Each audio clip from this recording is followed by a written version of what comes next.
ఇప్పుడు మనం డయాలసిస్ అంటే ఏంటో తెలుసుకుందాం.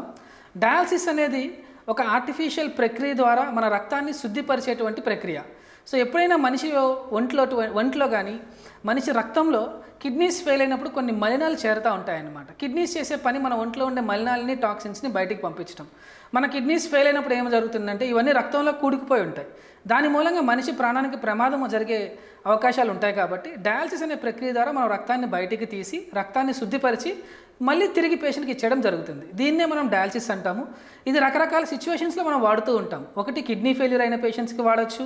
రెండు, కొన్నిసార్లు పాయిజన్స్ అంటే టాక్సిన్స్ అంటూ ఉంటాం.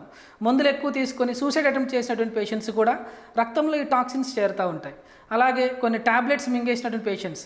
సో ఇలాగ any kind of poison, any kind of toxins మన రక్తంలో గుమిగూడినట్టయితే అలాంటి టాక్సిన్స్ని రిమూవ్ చేయడానికి మనము డయాలసిస్ అనే ప్రక్రియను వాడతాం.